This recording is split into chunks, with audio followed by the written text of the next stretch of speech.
करते हैं आप सब बहुत अच्छे हैं। दोस्तों, कल मैंने आपको बताया था अच्छे स्वास्थ्य के लिए कुछ शर्तें बताया था।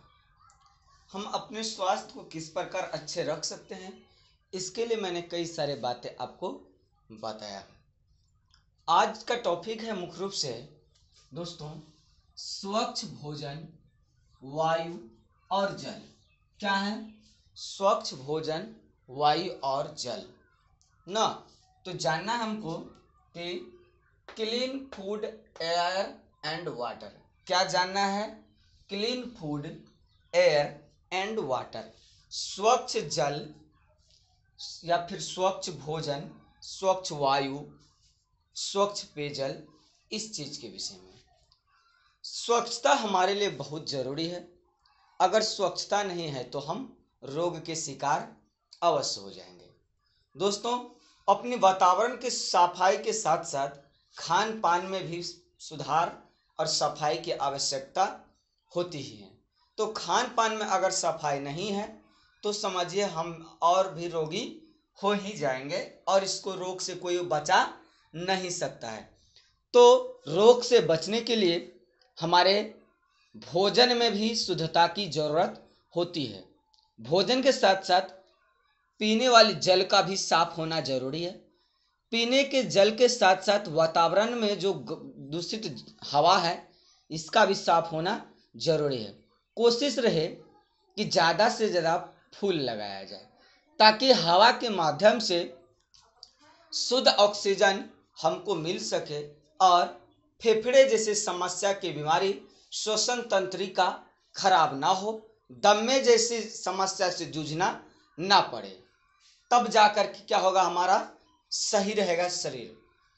कारण फलों और सब्जियों के साथ बीमारी पैदा करने वाले सूक्ष्म जीव। दोस्तों, जब हम बाजार जाते हैं, फल व सब्जी खरीद करके लाते हैं तो हमारे साथ फल और सब्जी के माध्यम से कुछ सूक्ष्म जीव साथ में आ जाते हैं जो हमारे शरीर के लिए नुकसानदायक होता है। इतना ही नहीं, फल में जो है, फल और सब्जी में रंग बदलने के लिए, सब्जी को ताज़ा रखने के लिए कलर का उपयोग किया जाता है, दवाई का उपयोग किया जाता है। तो ये सब जो है हमारे लिए क्या है, एक जहर है। फल पकाने से लेकर के फल को ताजगी तक के रखने के लिए क्या करते हैं, दवाई का मिश्रण किया जाता है जो नहीं होना चाहिए। तो क्या करता है, ये सूक्ष्म जीव जो है क्या करते हैं, हमारे आसपास बीमारी पैदा करते हैं और पीड़कनाशी रसायन हमारे रसोई घर तक चले जाते हैं। अर्थात बीमार पड़ाने के लिए जितना सारा समस्या हो सके अधिक से अधिक वो हमारे भोजन के माध्यम से हमारे रसोई तक आ ही जाते हैं कि नहीं। क्योंकि हमने बाजार गया तो हमने फ्रेश सब्जी देख करके ले लिया। दोस्तों, जितना साफ सुथरा आपको देखने में लगेगा वो उतना ज़्यादा जहरीला होता है। देख लीजिएगा, जो गजरा खूब ललका है उसमें ज़रूर भाई 2 नंबर मिक्सर किया हुआ है, उसमें कोई दवाई ना क्या मिला हुआ जरूर होता है। उसके बाद देखिएगा, सेब खूब गुरगुराट है, स्टिकर मारल है, तो ध्यान रहे कि जितना चिकन उतना ज़्यादा जहर उसमें मिला हुआ होता है। उसके बाद कह रहा सूक्ष्म जीव के अलावा फल सब्जी के पत्ते यानी कि फल के जड़ और फिर फल के पत्ता, ये दोनों में कीड़ा का जो होता है अंडा पाया जाता है। एकदम छोटा छोटा दिखाई हमको नहीं देगा। तो ज़्यादातर उम्मीद रहे कि जब भी कोई फल व सब्जी हम लोग लाते हैं तो उसको अच्छा तरह से सफाई होना चाहिए, ठीक ढंग से धो दिया जाए। उसके बाद फिर हम अपना भोजन के रूप में उपयोग के लिए उसको लाए। नहीं तो इससे भी क्या होगा, बीमारियां हमारे शरीर में प्रवेश कर जाएंगे और हम रोगी बन जाएंगे। तो यहाँ पर भी शुद्धता का ही बात किया गया और यहाँ पर शुद्धता का ध्यान रखना जरूरी हो जाता है। उसके बाद बात आता है, फल व सब्जी को काटने से पहले अच्छी तरह से धो लेना चाहिए। सही बात है, कोशिश रहे फल और सब्जी को थोड़ा देर पानी में डुबा के छोड़ दिया जाए, ताकि जो सूक्ष्मजीव बैक्टीरिया सब वो क्या हो जाए, हट सके। और उसके बाद फिर अच्छा से धोने के बाद क्या किया जाए, उसको काटा जाए। तो इससे क्या होगा कि हमारे जो फल व सब्जी में लगे हुए बैक्टीरिया या सूक्ष्मजीव जो किसी प्रकार का है या कीड़ा मकोड़ा, वो हट जाएगा और अच्छा से बनेगा। हम खाएंगे तो फिर बीमार नहीं पड़ेंगे। हालांकि बीमार होना अलग बात है, लेकिन फिर भी हमको सफाई का ध्यान रखना जरूरी है। बड़ा बड़ा बीमारी वो अलग चीज़ है, लेकिन बीमार ना हो इसके लिए तो खान पान ही जरूरी है। खान पान शुद्धता रहेगा तो बीमार नहीं होगा। साधु संत लोग बीमार कम पड़ते हैं, क्यों भाई? तो उसका खान पान एकदम पूरा साफ सुथरा रहता है और संतुलित आहार, भोजन ही नहीं, बैलेंस फूड होता है। तो ये होती है, अनबैलेंस नहीं होने देता। यदि वायु गंदी हो तो फेफड़े की रोग श्वसन समस्या हो सकती है। हवा गंदा है तो क्या आप बीमारी होने से रोक सकते हैं? नहीं रोक सकते हैं।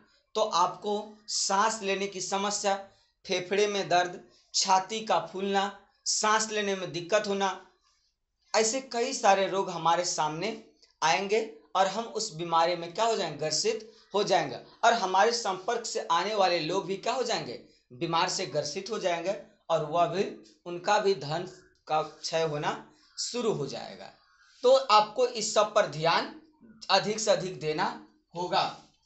दूषित पेयजल में भी बीमारियां पैदा करने वाले सूक्ष्मजीव व जहरीले रसायन मिलावट आम बात है।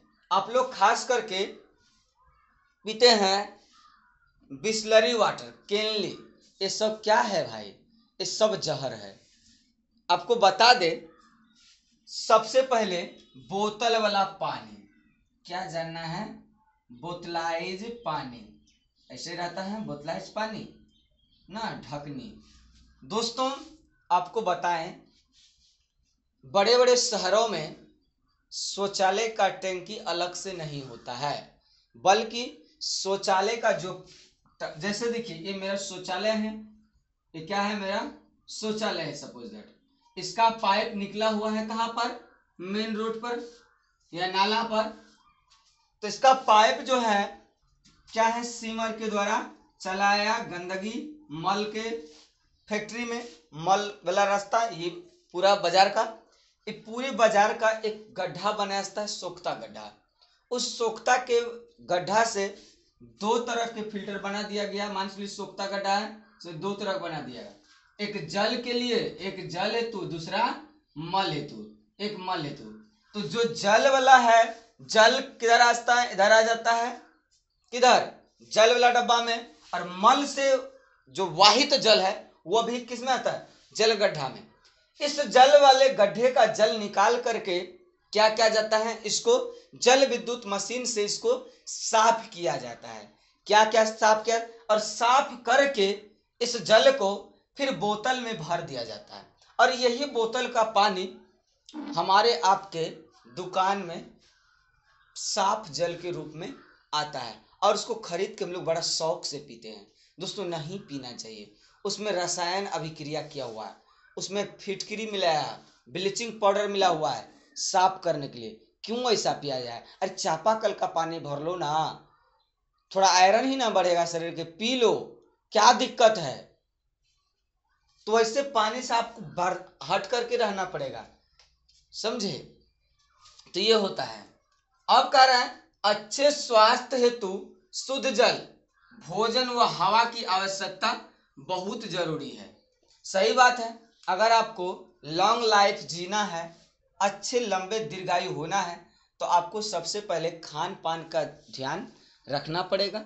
डाइट एकदम मजबूत हो, डाइट में किसी प्रकार की कमी ना हो, तब जा कर के हम क्या हो सकते हैं, अच्छे हो सकते हैं। नहीं, अगर ऐसा नहीं हुआ तो कम समय में भी, और कोशिश यह रहे कि आप बजरवा सामान ना खाए, लजीज ना खाए, चाउमीन, बर्गर, पिस्ता, ऐसे कई सारे आइटम्स हैं जो आप ना खाएं। एक टमाटर सॉस चल गया है मार्केट में शायद, तो भाई न जाने किस समय का पैकिंग किया हुआ टमाटर है और कैसा खराब टमाटर है, वह पैकिंग हो करके आपके रसोई तक आता है और आप उसको सॉस बना हुआ उपयोग करते हैं। दोस्तों आधा किलो टमाटर से ताज़ा सॉस हम तैयार कर सकते हैं घरे। आधा किलो अगर टमाटर का चटनी बना लिया जाए तो फिर बात पूछते हैं, जबरदस्त हो जाएगा। और हम अपना भोजन में स्वाद तो बढ़ा ही सकते हैं, वो भी ताज़ा ताज़ा फल। बाजार में अच्छा खासा ताज़ा फल मिलता है, खेतों से टूटा हुआ फल। कोशिश रहे ज़्यादातर आप वैसे ही फल को खरीदें, वैसे सब्जी खरीदें जो आपके सेहत का भी ख्याल रखता हो। अगर नहीं ऐसा हुआ तो आप फिर ग्रसित हो जाएंगे रोगाणु से और आप रोगी हो जाएंगे हमेशा के लिए। तो आज का क्लास का हम यहीं तक रखते हैं। कल हम बताएंगे आराम, व्यायाम और आदतें। कल क्या बताएंगे?